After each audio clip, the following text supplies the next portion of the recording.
Hiya, I'm Ava, and I'm here with Dr. Amanda Nahm. and Doctor. It's very nice to meet you. Thank I you. would just like you to explore a little bit more on who you are and your role at NASA. Yeah, sure.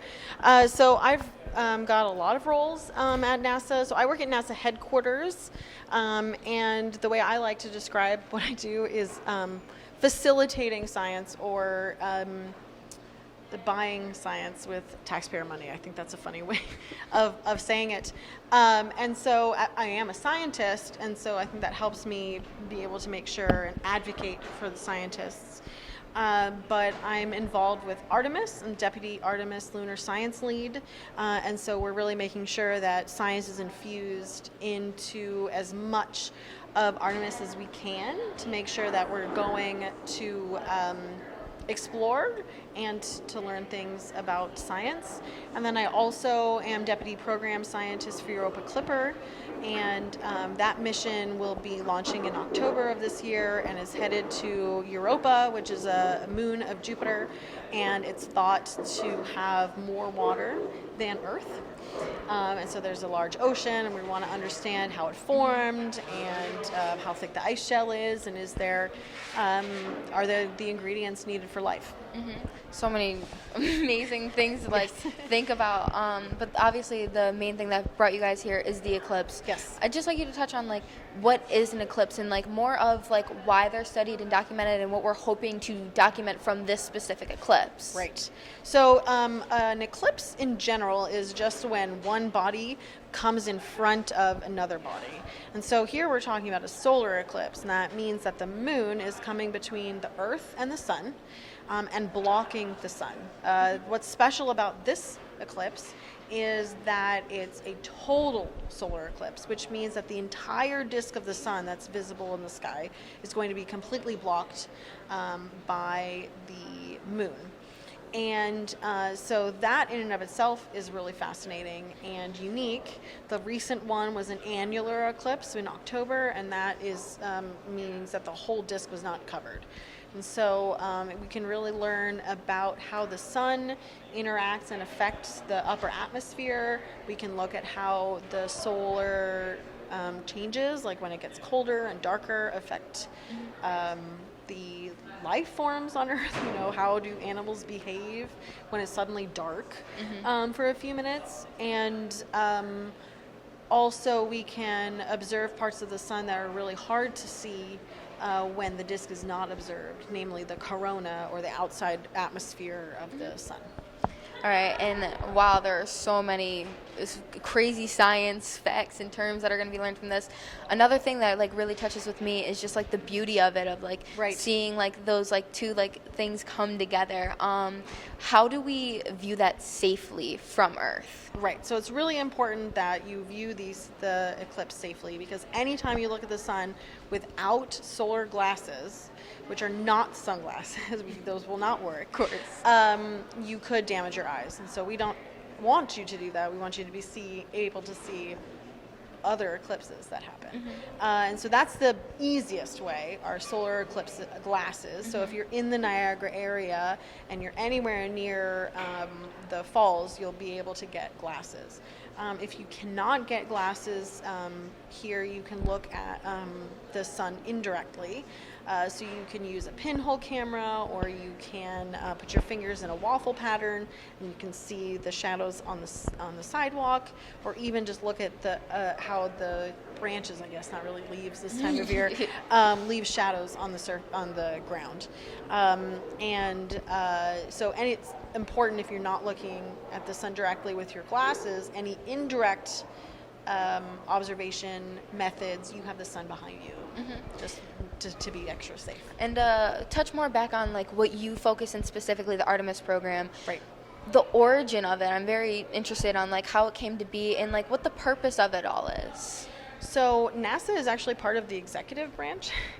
And so we were directed by, at that time, Vice President Pence to do this exploration of the moon, in particular the South Polar region, where we think there's a lot of volatiles. So this was 5 or 6, maybe more years ago, when this was requested or required of us. And it's a really great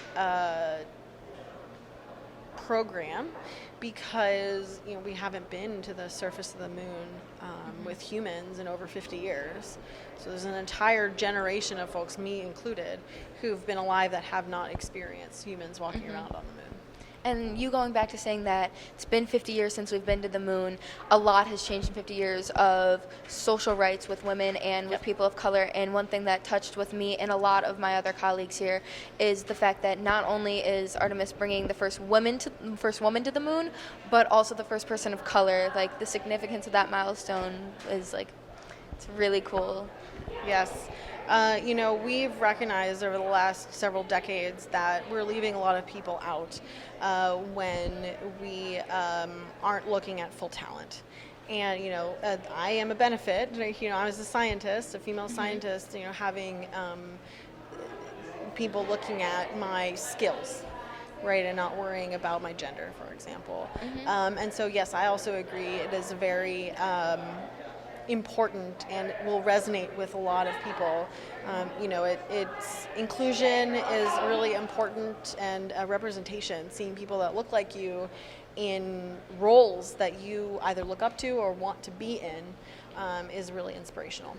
And last question here is just this eclipse and everything that you are doing at NASA, it's really going to touch the hearts of a lot of people and children here. Just what would be the steps for some kids who really are connected to here to become an astronaut, or what you do as a scientist there? How would kids really get into those types of programs? So, I became interested in being a planetary scientist by watching images of a Mars rover on the news with my parents.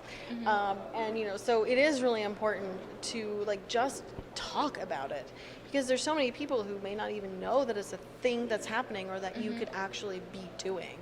And so, that's one of the things that we're doing here, is just talking to people. Another really great way is through the schools. NASA loves doing outreach. Schools, all of the young children, even their teachers, you spark something and have another person talk to somebody else. Libraries are great places to learn. Of course, there's shows on YouTube, NASA TV, live you could see. There's also an app, NASA Plus maybe. You can watch, things on for free there. And, just it starts with one small spark to have this fire burn in you to do something. But we need everyone at NASA, not just scientists. And so maybe science isn't your thing. That's okay.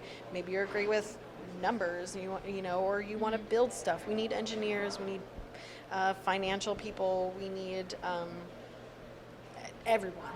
NASA is so far-reaching, and so hopefully one of those things is something that the kids can interact with. But I have 3 small kids, and I talk about it all the time. They were here, I'm sure you saw them. And so they just love space, and obviously I'm a bit biased, but then they talk to their friends too. They talk about planets and things, and maybe that's going to get some kid interested in it. You just never know where that spark of inspiration is going to come from. All right, thank you so much for your course. time here. It was very nice to meet you. Thank you.